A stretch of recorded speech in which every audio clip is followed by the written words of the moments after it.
I wanted to use as a starting point something I read about in the material that Nancy sent me was a remarkable story about doing the Barber Concerto on very short notice with the Houston Symphony, I believe it was. That's right. And not just doing it on short notice, but almost reading it in public performance. That's right. Reading it. Well, the story was as follows. On Tuesday of a particular week, which was in late September in 1990, my manager called me and said, Keith Jarrett is playing the Barber Concerto in Houston, and he's having back problems, and he doesn't think that he thinks maybe he can do it, but he might not be able to do it. Have you ever played Barber Concerto? And I said, no, I don't even have the music of the Barber Concerto. But she said, well, go and get it and take a look at it and see what you think. So I went to the library here and I got the orchestral score and the two-piano score. Because I'd heard the piece before and I'd gone to read it through. So I read it through on Tuesday, and then I read it through on Wednesday in the morning. And then on Thursday, I had to go to New York. It was business. So I went to New York, and I met my manager for lunch, and I said, well, I guess that Houston thing's all right. She said, yeah, they had to let us know by Thursday at lunchtime, and I haven't heard anything. So just forget it. I mean, that's the end of it. Fine. So I did my business in New York, and then flew home on Friday night, and thought nothing more of it. I got up somewhat late on Saturday morning. It was about 1:40 in the afternoon that she called me, 1:30 maybe, and she said, Jarrett's dislocated his thumb, and he can't play it. And I said, you're kidding. She said, no, I'm not kidding. His back is better, but his thumb is worse. Yeah. So I said, well, what do you want me to do? Well, I said, well, I've got the Houston Symphony on the other line. Dennis Davis really wants to know whether you could do that, because they've rehearsed it all the way up, and we have to have a Barber Concerto. And so I said, let me go and play a few passages and see what. And she said, well, you go and do that. I'll check with the airlines and see even if it's possible to get you there in time. So I went and frantically worked on a few passages, and then she called back about 20 minutes later, and she said, we can get you on the 3:10 out of Champaign to St. Louis. You have a layover in St. Louis, and then you'll arrive in Houston at 7:48. The concert's starting at 8:30 because it's Yom Kippur, and so it's starting half an hour late. And Doug Merritt will meet you with a helicopter and fly. It was Houston International. To Jones Hall. Fly to the top of the roof of the radio station, and then go to Jones Hall. So this sounds great, like James Bond. So meanwhile, I thought, shall I do it? Shall I not do it? Is this crazy or what? You know. So I said, okay, we'll try it. But on the way to the airport, I stopped by the local classic record store. I had no recording of this bit. I hadn't really heard it. And I went in there, and I had my tape recorder with me, just like this, and bought a copy. They had a copy of John Browning's performance with Zell. And so I had that, and I listened to it, I got the tempos, and I wrote in the fingerings on the flight, and the layover in St. Louis. The main thing was just to get it so mechanically I could do it. And then everything went off smoothly in the sense of getting there. 7:48, the helicopter came. We got to the hall about 8:15, and Dennis Davis, they were doing the Symphonie Fantastique on the other half, and so he reversed the program for me, so that he started at 8:30 with the Symphonie Fantastique. I practiced on the Houston on the piano underneath this in the back room, the green room, and we discussed the tempos at the intermission, and went right out there and did it. So there was no rehearsal? Of course not, no. And it actually came off very well. It was very, and it came off better, I would say. That was the first night. It was a Saturday night, and then I played it again on Sunday, and I played it again on Monday night.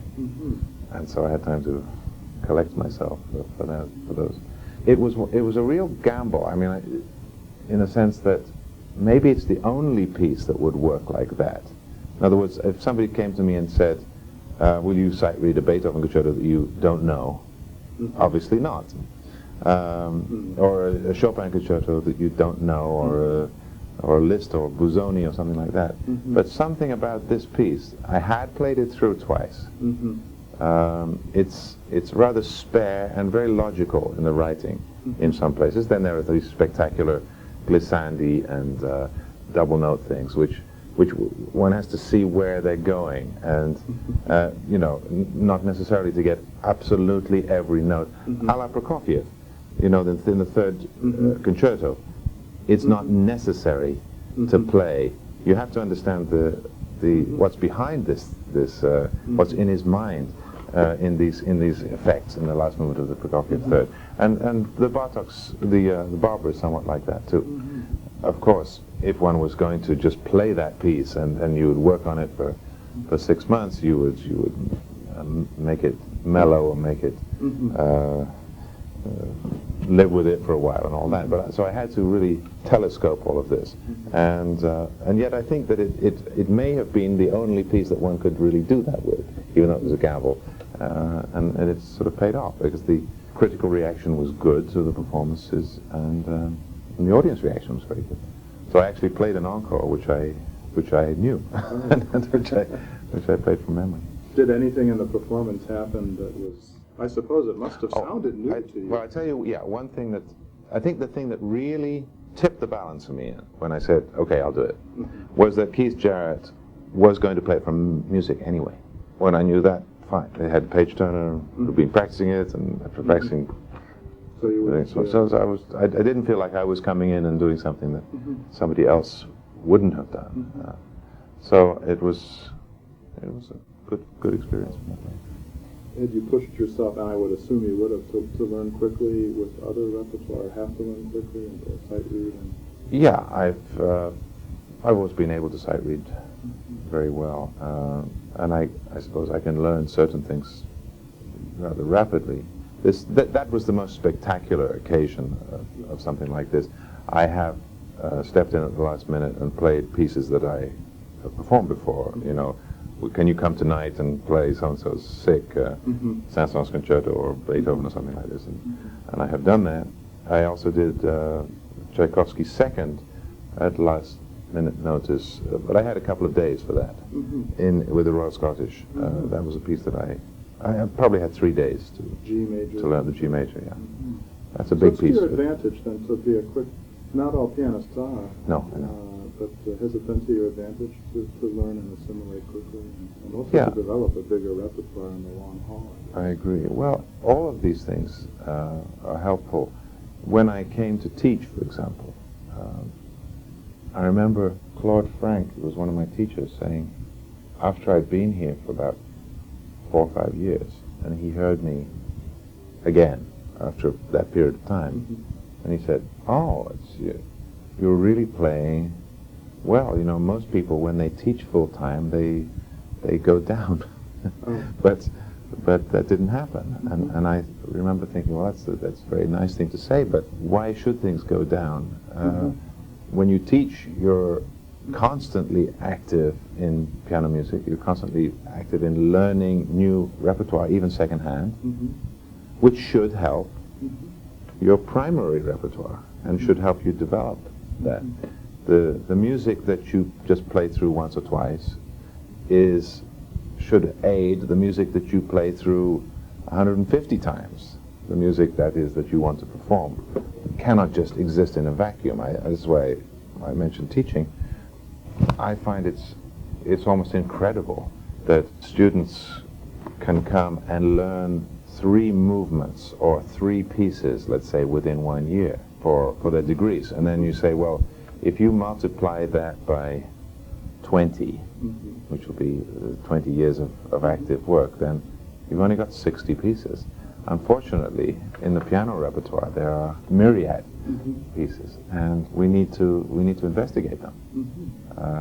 A clarinetist, a violist is usually pushing to the outer reaches of the repertoire, of their repertoire, transcribing things and arranging things, just hungry for more things. Yeah, and we're jealous of. That's right. We have such an incredible repertoire. It's only superseded by the orchestral repertoire. So the idea then is that one learns somehow, there's by osmosis or some process there by learning other repertoire by the same composer or the same period possibly. It somehow helps, somehow transfers or enlightens. I find it does. I find that it does. I find that I will learn more about a Mozart concerto by playing Mozart sonatas, by playing Hummel sonatas, by playing Beethoven, by playing all sorts of things that came before or since. Yeah, there was a comment in one of your, not review but another interview about that I found interesting and valuable. It seemed you were, I think, commented that there were some 19 Mozart keyboard sonatas, and that's maybe from, in a sense, not terribly much, but when you studied the Mozart symphonies as a conductor, that somehow illuminated your understanding. With Mozart sonatas particularly, you cannot really understand the Mozart sonatas without reference to the other things, because you have to have that oral imagination for the opera, the symphonic instruments. What's a pizzicato? What on the piano may sound just like a thud. If you have the idea of a vibrant pizzicato in a section, then somehow you play it differently. I'm doing now for the first time Mozart Concerto K4 82, the E flat. Yeah, big E flat. 482, yeah. And there's an example where there's very few notes in some places. And I'm not talking about the places where one has to fill in the line. You know, where he just gives an outline, let's say, and the performer must ornament it. Yeah. There are some occasions for that in that piece, certainly. But I'm just talking about there are so few notes. It's a sparse texture in the piano very often. Now, I cannot understand that by simply playing and thinking about this piece and thinking about how I'm going to play those notes and to make them musical. And I can only understand it by studying other things, maybe reading what Mozart said about it, or studying some of the opera of Mozart, or maybe studying some awful 19th century edition of that concerto with all sorts of bloated cadenzas, so that then I can look and see, well, this is what Busoni thought of it, or this is what so-and-so thought of it, and I see this great, that they considered this a great monumental piece, and then we wipe all that away. But we say, okay, out of those few notes, this is what this means. This is a great, strong piece, and we have to be able to appreciate that with some of these big pieces of Mozart, which are so thin seeming in the texture, but I guess I'm saying that you can only understand them by examining them from within and examining the totality of music and where that fits into this music. It's not blinkered approach. I suppose for the listener too, it would be enriching. Yeah, I mean, I think that people just misunderstood. There in the 60s, when I was really starting very, very seriously to study music, in England, Clifford Curzon was playing. And he was playing Mozart at the festival hall with this orchestra, that orchestra. And people would say, oh, this is beautiful Mozart, which it was. Do you hear how he plays those single notes, those single lines, and he doesn't ornament them, and it's just beautiful, which it was. But they missed the point. They thought that Clifford Curzon was simply studying how to. That's all he did was to study these these little notes, these few notes. But that's obviously not what happened. There is, he understood the totality of Mozart's singing line, of what was important to the composer, and that's why it was beautiful. I think that there was a feeling that everything's so precious and so pure, and this is what we must attain, and it's different ways of coming at the same problem, I think. It's difficult to explain, but I think that people have misconceptions about that, and just as in the other way, one might say, well, don't play that late Beethoven sonata because it's too difficult or too pure or something. Yeah. So don't play that Mozart. Or on the other hand, don't play that Chopin study or that Gaspard Lanois because it's too difficult for you yet. There's a case to be made for letting people throw them in and then let things fall. Because how can you wait until you're 50 years old before playing 109? I think you'll play it better when you're 50 because you have been studying it for 30 years or more. Most students in music schools, I suppose there was a tendency in my time to sort of focus on those three pieces that you were going to learn each year, usually in connection with a degree recital, right, or an exam. And so that's unfortunate then. Do you encourage... No, I think that's all very well, but I think what has to be done is there has to be more than that. Yeah. There has to be exploration. There has to be sight reading. Even if you're not very good at sight reading, you will improve vastly by doing it. And it's what a pleasure. What a pleasure to pick up a book of Grieg lyric pieces or Bartok or anything that you've never seen before and just sit down and play it.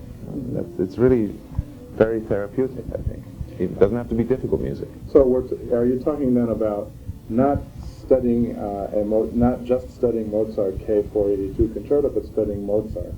Not only Mozart, anything. And studying classicism. And romanticism. I mean, that the point is that to study something that's wildly different or that has come later, then to go back to it and see how it fits in. How do you feel about this piece now? So context. The poignancy of Bach, chromatic fantasy, or any of these kinds of things is particularly special when you go to the real or the commonly described romantic period.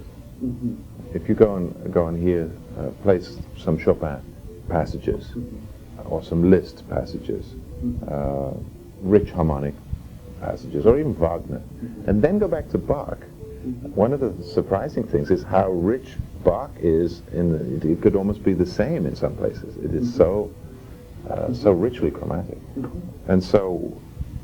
With Bach, not atonal, but going in that. Yeah, with Bach, I can really see him as a romantic composer. I mean, it's not that you have to pull it around and do terrible things to it in order to make that come through. It'll come through if you respond to it. The preludes and fugues, especially the fugues, have so many rich pianistic passages or harpsichordistic passages.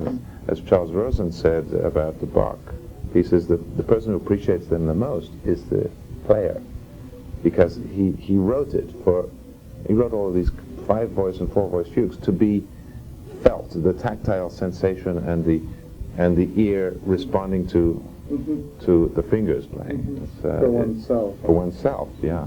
And they are richly romantic in that sense. That wasn't sort of the idea behind the clavichord. I mean, that was really an instrument. Exactly. What an expressive instrument, the most expressive of all. Yeah. Very small scale, but tremendously expressive. And you're speaking of Bach as written by Bach, not the world of transcription. No, I'm talking about Bach, thing. which is another thing. But Bach was a great transcriber. Himself. Absolutely. Yeah. Yeah. With Bach, of course, I have students doing preludes and fugues all the time and suites, and with the preludes and the fugues, I always say to them, what instruments did Bach write for? And they usually can get at least 2 of them, the clavichord, harpsichord, and the organ. And so once we've established that, then I say, well, what do you think this one would work best on? This particular prelude or this particular fugue? And it's sometimes, or most often, I'd say different for the prelude than the fugue. You may say, well, the Bach D major Book 2, the prelude, the big prelude, it sounds really like a harpsichord piece, extrovert, outdoor kind of sound. The fugue is much more, which is the prelude is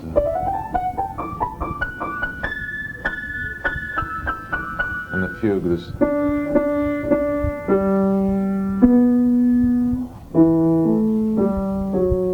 and they usually respond that the organ is more of a appropriate instrument for that. And it just gives you some kind of oral imagination, which is really what's important. It's not that everybody thinks of the same thing. Even if we're talking about an orchestral instrument, you can say, well, that sounds to me like it would be on an oboe, or somebody could say it sounds like a violin, or it can sound like a voice, but something, and not like a piano, for the most part. And all of that doesn't necessarily involve playing with pedal, doesn't necessarily involve rubato, ritardandos. It's just trying to have an oral imagination that will make sense and will unlock the music. I got the impression from some of your other interviews that this was very important, and that somehow, I don't know if I would say you think it has to come first before the technical or the physical working out, but it's certainly a mechanical or a technical working out of a piece is kind of meaningless without oral, some real conception of what you would like to hear.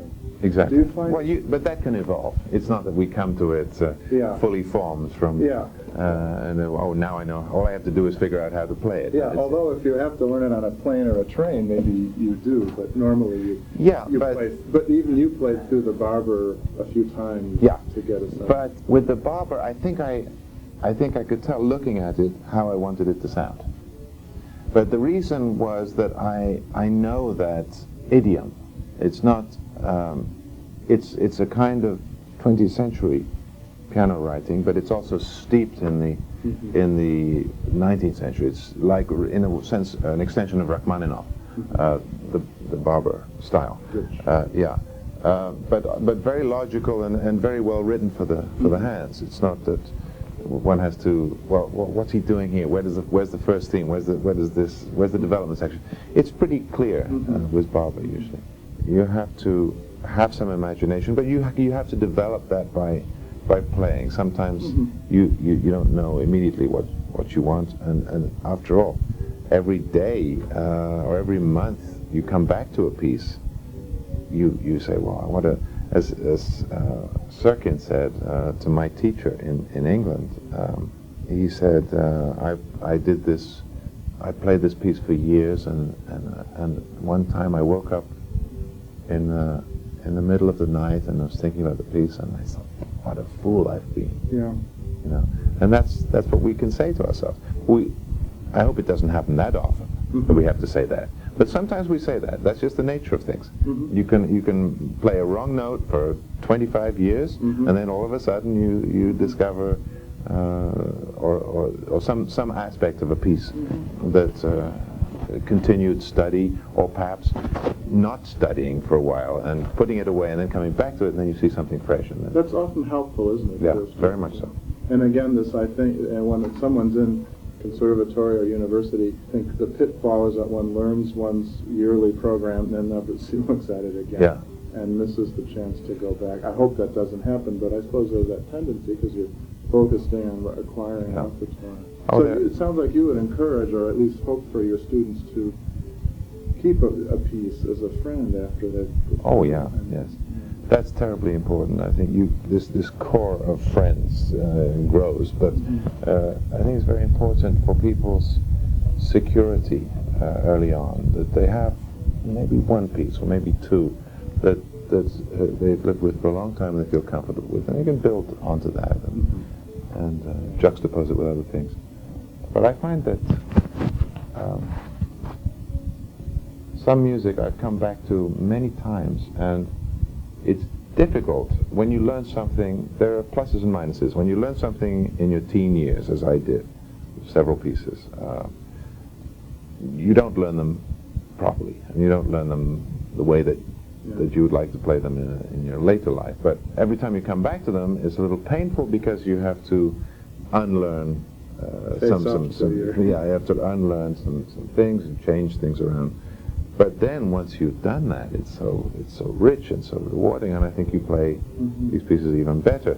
That's why I think that don't shy away from pieces.